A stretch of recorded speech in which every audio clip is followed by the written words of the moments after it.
প্রিয় দর্শক, আপনাদের দেখাবো সেই সাতক্ষীরার দেবটার শত শত বছরের পুরাতন বটগাছ বনবিবি নামে এই বটগাছটি পরিচিত। দেখেন, আমি দেখাচ্ছি, এখানে কিন্তু বহু ডালপালা রয়েছে, দেখেন শিকড় রয়েছে। এটা কিন্তু এখানে বিভিন্ন দেশ বিদেশ থেকে মানুষ কিন্তু এখানে ভ্রমণে আসে, দেখার জন্য আসে। এটা কিন্তু বনবিবির বটগাছ লোকে বলে। আমি আপনাদের দেখানোর চেষ্টা করছি ঘুরে ঘুরে। দেখেন, এখানে অনেক জায়গা নিয়েই এই বটগাছটি অবস্থিত। এটা সাতক্ষীরা জেলা দেবটা উপজেলা। এখানে যারা আসবেন তাদেরকে আসার জন্য বলে রাখি, এটা সখীপুর যে মোড় আছে, সখীপুর দেবটা সখীপুর বলে। সখীপুর মোড়ের থেকেই বামের রাস্তা চলে গেছে, এই বামের রাস্তা দিয়ে সবাই এখানে চলে আসতে পারবেন। দেখুন সেই দেবটার বটগাছটি, শত শত বছরের পুরাতন ইতিহাস, বনবিবির নামে পরিচিত এই বটগাছটি।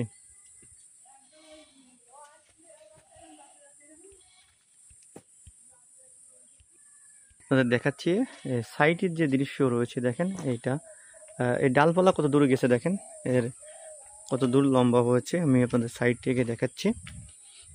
এই সেই ইতিহাস রয়েছে, এর অনেক ইতিহাস রয়েছে। আপনারা বইতে বা ইউটিউবে গুগলে সার্চলে দেখতে পাবেন এই বটগাছের ইতিহাসগুলা।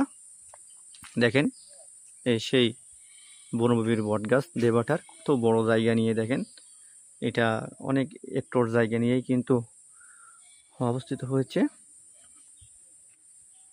এই যে দেখেন, আপনাদের দেখাচ্ছি, অনেক বড় বট গাছ এটা।